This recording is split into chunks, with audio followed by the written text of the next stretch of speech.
محمد تبير كل ويا طلب يعني شوية ونور الأبصار وظيفة لا تنتظر بها ذنوب تنقل يا صلى الله عليه وسلم. Berjumpa lagi dengan saya. Mudah-mudahan ada rahmat dari Allah. Amin. Dalam rangka memperingati setiap tahunnya haul daripada Maha Guru Al-Imam Al-Habar Al-Qutub Al-Habib Abdul Qadir Ahmad Fiqih dan ayahanda saya yang mulia Ustaz Al-Imam Al-Hafidh Al-Musin Al-Qutub Al-Habib Abdullah Al-Imam Al-Habar Al-Qutub Al-Habib Abdul Qadir Ahmad Fiqih Allah Ta'ala.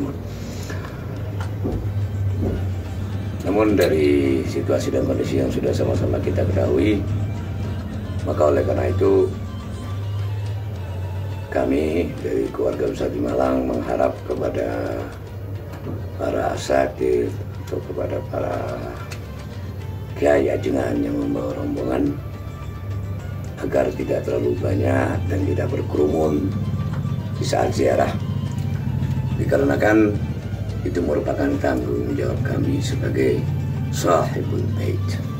Maka untuk semua alumni dan murid-murid juga, para asatidz, para kiai, saya harap mudah-mudahan walaupun pembacaan tahlil, khatmul Quran ataupun yasin itu di rumah masing-masing atau di majlis masing-masing, mudah-mudahan termasuk daripada apa yang disabdakan oleh baginda Rasulullah SAW yang ada dalam riwayat Imam Ibn Hibban dalam kitabnya As-Sahih dari Sayyidina Anas bin Malik radhiyallahu ta'ala dari Rasulullah SAW.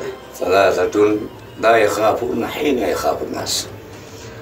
Tiga orang ini tidak akan takut di saat seluruh manusia merasa resah dan takut gelisah. Yang pertama siapa? Alladzi yuhyi athar al-ulama. Orang yang menghidupkan peninggalan bekas mulia mereka, menghidupkan ilmu mereka, menyebut-nyebut mereka, membacakan tahlil, yasin dan lain sebagainya. Yang kedua, wal bari minal hasad, orang yang jauh dari sifat hasud. Yang ketiga, wasulu, dan orang yang gemar memberikan sedekah. Mudah-mudahan walaupun para alumni, walaupun para santri, walaupun simpatisan atau orang-orang yang muhib kepada imam yang berutama mengadakan di rumahnya masing-masing, insya Allah tidak akan keluar daripada hadis ini. Saya tambah lagi satu hadis lagi yang saya dengar dari yang beliau Ustaz Imam Al-Ta'ala. Beliau pernah menyampaikan dari riwayat Imam Nasai dalam kitabnya Al-Mujtaba dari Sayyidatuna Aisyah radhiyallahu ta'ala anha. Thalathatun yanaluna syafa'ati yaumil qiyamah. Tiga orang ini akan mendapatkan syafaat daripada Nabi sallallahu alaihi wasallam. Al-muhyi ma'athir ahli al-ilm. Orang yang menghidupkan sebagaimana tadi yang sudah saya sampaikan. Apa-apa yang datang dari mereka walaupun mereka sudah kembali ke rahmatullah, kita hidupkan kembali. Yang kedua, waqaimul lail, orang yang bangun di waktu malam. Yang ketiga, walladzi la yaqdabu, orang yang tidak gemar, yang tidak suka, yang tidak mau menghibah kepada saudaranya. Insyaallah mudah-mudahan kita masuk daripada apa yang saya katakan Nabi SAW. Dan mudah-mudahan semuanya tetap mendapatkan barakah Rasulullah SAW, barakah imam yang beliau dan para maha guru. Amin ya rabbal alamin. Assalamualaikum warahmatullahi wabarakatuh.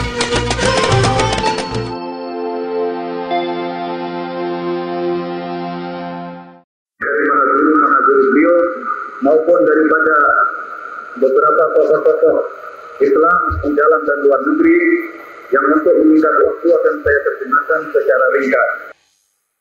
Satu yang kita peringati pada upacara haul ini adalah guru kita Ustadzul Imam Al-Habrul Subhan Al-Habib Abdul Qadir bin Ahmad Al-Fiqih radhiyallahu anhu nafa'na bihi amin, yang dilahirkan di kota Tarif Hadramut Arabia Selatan pada tahun 1316 Hijriah atau 1898 Masehi. Beliau adalah pendiri serta guru kepala daripada lembaga Darul Hadits Al-Fadhiliyah dan perguruan Islam Atas Malang. juga pernah menjadi asisten pribadi Menteri Penghubung Alim Ulama, dan juga sebagai dosen tafsir pada Fakultas At-Tarbiyah wa Ta'lim di Malang, serta sebagai muballigh Islam yang mengadakan dakwah dan pembinaan mental baik di dalam dan luar negeri. Pendidikan beliau setelah menamatkan pendidikannya pada madrasah tingkat rendah dan menengah, beliau mengikuti kuliah dari tokoh-tokoh ulama yang berasal daripada Bahrain, Seoul, dan negeri-negeri lain di Arabia Selatan, Makkah, Madinah, Afrika Barat, dan negara-negara di Asia Tenggara, di antaranya Indonesia. Pada tahun 1330 Hijriah, beliau lulus dalam pendidikan dan pengajarannya, serta mendapat ijazah untuk mengajar, mendidik, bertabligh, membina mental, dan lain-lainnya di daerahnya dan di tempat-tempat yang dia kunjungi. Dan pada tahun 1931, beliau melaksanakan ibadah haji serta berziarah ke makam penghulu alam Nabi besar Muhammad SAW.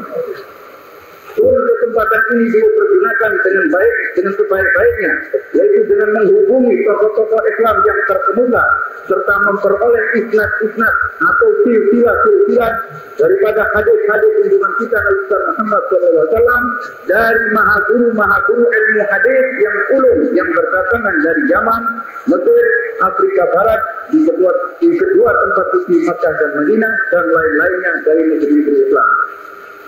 Perjuangan beliau pada tahun 1919 Masehi, setelah berijazah beliau meninggalkan kota Bahrain dengan kesan baik dan meninggalkan bekas-bekas pendidikan, petunjuk kepada amal kebaikan dan lain sebagainya kepada penduduk kota tersebut, baik dari kalangan muda maupun tua.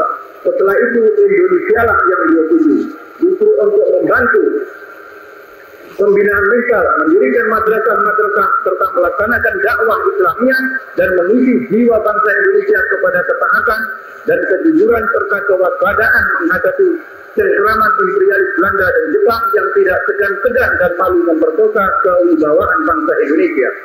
Setibanya di Indonesia, beliau menjabat sebagai Direktur Madrasah Al-Khairiyah di Surabaya, Ar-Rabithah di Solo, dan mendirikan asrama atau pesantren di kota tersebut, At-Taraqqi di Malang, dan yang terakhir sebagai bapak pendiri dan mahaguru lembaga Darul Hadis Al-Faqihiyah di Ahli Sunnah wal Jamaah Malang. Beliau siap-siap memasuki sebuah kota, senantiasa diangkat menjadi direktur pada sebuah madrasah atau lembaga pendidikan Islam, mengingat keahlian dan keluasan ilmu beliau. Demikian pun ketika di Malaysia, Jakarta, Pakistan, dan negara-negara lain di luar negeri, beliau telah menanamkan benih-benih baik dalam pendidikan dan pengajaran. Mahaguru beliau, sebagaimana telah kami terangkan di atas, beliau telah belajar dan mengikuti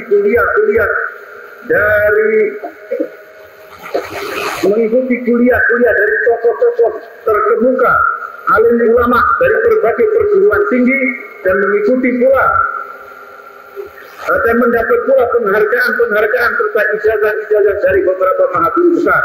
Antara lain satu, Al-Allamah Al-Habib Ali bin Abdurrahman Al-Masyhur, Al-Allamah Al-Habib Abdullah bin Umar Al-Syafiri, Al-Allamah Al-Habib Ali bin Zain Al-Hadi, Al-Allamah Al-Habib Ahmad bin Muhammad Al-Faqih, Al-Allamah Al-Habib Qaddar bin Hasan Al-Idrus, Al-Allamah Al-Habib Abu Bakar bin Muhammad Al-Faqih, Al-Allamah Al-Habib Abu Bakar bin Shihab, Al-Allamah Al-Habib Abdullah bin Idrus Al-Idrus, Al-Allamah Al-Syekh Abu Bakar bin Umar Al-Khatib, Al-Allamah Al-Syekh Hasan bin Muhammad Arfan, Al-Allamah Syekh Umar Baghari, serta Al-Allamah Syekh Muhammad bin Awad Al-Fadl, dan beberapa tokoh-tokoh ulama lainnya.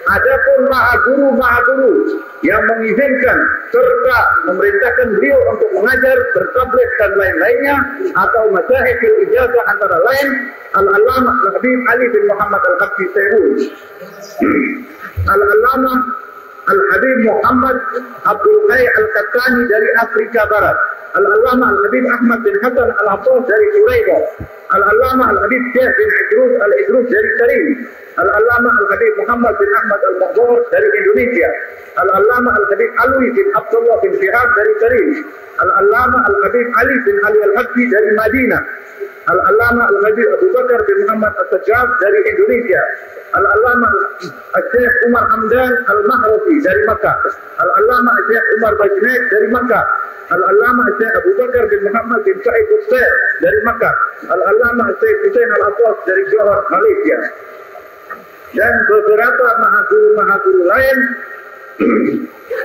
yang telah memberi ijazah-ijazah daripada beliau. Di dalam menghadapi peredaran massa dan perubahan zaman, beliau tetap dengan pendirian semula, yakni menggembleng masyarakat agar berketuhanan dan berakhlak luhur serta mengabdikan jiwa raga mereka kepada agama, nusa dan bangsa. Hasil jihad dan daya upaya beliau nampak dengan banyaknya siswa atau mahasiswa beliau yang turut memperjuangkan kemerdekaan Indonesia dengan menghadapi imperialisme, kapitalisme, dengan kesabaran dan keyakinan. Juga banyak yang mengabdikan jiwa raga mereka kepada perluasan kebudayaan, pendidikan, dan pengajaran, baik dengan jalan mendirikan sekolah-sekolah, madrasah-madrasah, pondok-pondok, menjadi petugas negara atau pemerintah yang penuh tanggung jawab dan keikhlasan, dan lain-lainnya.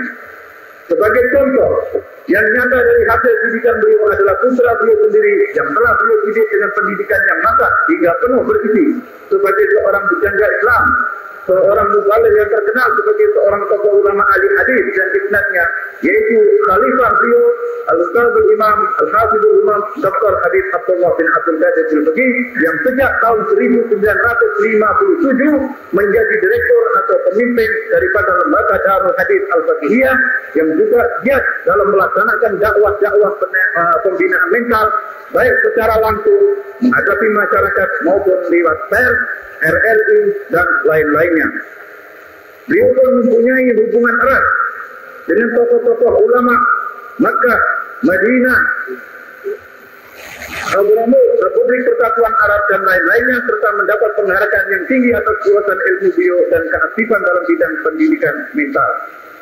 Semangkatan almarhum, kita bangsa Indonesia yang bercita-cita luhur, berdorongan tinggi menuju kepada kemajuan dalam saat-saat yang penting, menghadapi revolusi mental, mempertahankan keaslian dan kesucian pribadi dan pendirian pada hari Senin tanggal 21 Jumadil Akhir tahun 1382 Hijriah atau 19 November 62 Masehi, sekira jam 14.15 waktu Jawa, telah kehilangan seorang tokoh ulama yang berpendirian tegas dan telah mencurahkan otaknya dengan kesucian benak kepada kita, telah memenuhi panggilan Tuhan yang Maha Esa, yaitu Allah Subhanahu wa Ta'ala, dengan tenang zahirnya, tetapi hatinya menuju kepada Allah dan Ta'ala senantiasa berselawat atau mengucapkan Allahumma sholli ala sayyidina Muhammadin sallallahu alaihi wasallam. Inna lillahi wa inna ilaihi raji'un. Para hadirin sekalian, selanjutnya di antara beberapa mahaguru beliau telah menyatakan penghargaan terhadap Al-Ustadzul Imam Al-Habar, bagaimana kami tadi telah kami nyatakan, di antaranya mahaguru terkemuka yang telah membimbing beliau di dalam perguruan tinggi yang telah beliau selami ilmunya dan kurang ilmu-ilmu daripada pendidikan mahaguru beliau, antara lain Al-Habibul Imam Al-Allamah Al-Habib Muhammad bin Ahmad Al-Maghdar menyatakan terhadap Syekhul Imam Al-Fadlul Imam Al-Habib Abdul Qadir bin Ahmad Al-Bagi bahwa beliau adalah laksana bujana yang dipenuhi dengan ilmu-ilmu yang manfaat, serta beliau adalah laksana kunci daripada kunci-kunci kebaikan, yakni penuntun dan penunjuk jalan yang baik. Serta beliau menyatakan pula bahwa Ustadzul Imam Habib Abdul Qadir Jilbagi adalah mahaguru ilmu yang amat luas, serta doanya diterima oleh Allah Subhanahu wa Ta'ala dengan kata-kata lain, mujabud da'wah.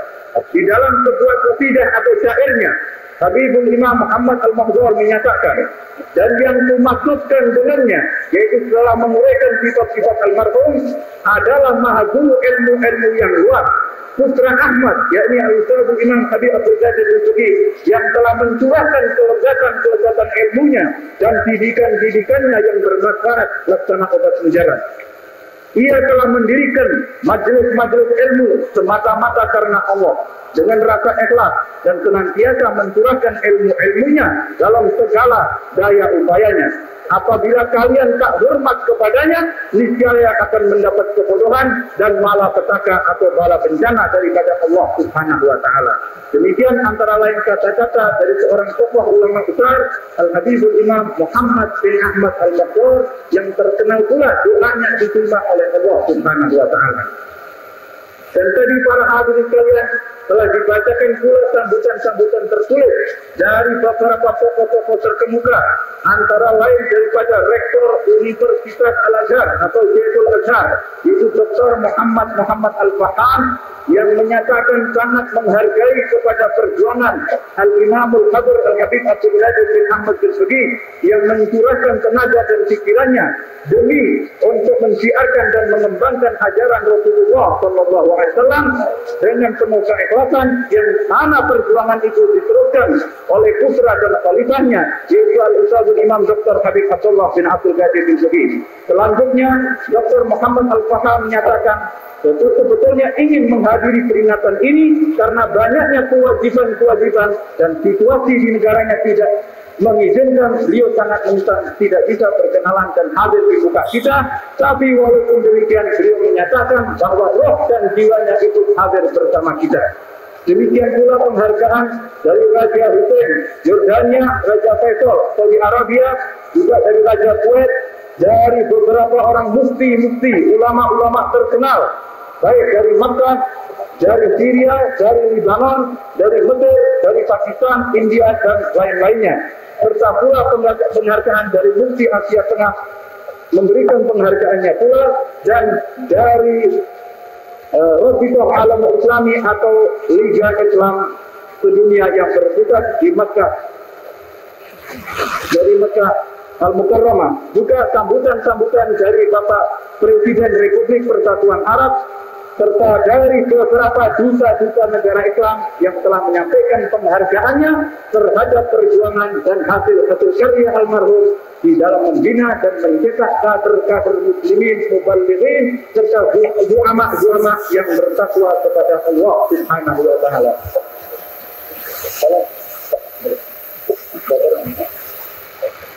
Para hadirin sekalian, jadi tadi telah kami bacakan sambutan-sambutan, kami kemukakan dari beberapa tokoh-tokoh atau negarawan-negarawan yang antara lain tadi dari raja-raja, juga dari beberapa presiden, antara lain Presiden Republik Persatuan Arab atau Republik Arab Mesir, Jenderal Anwar Sadat, dan lain-lainnya.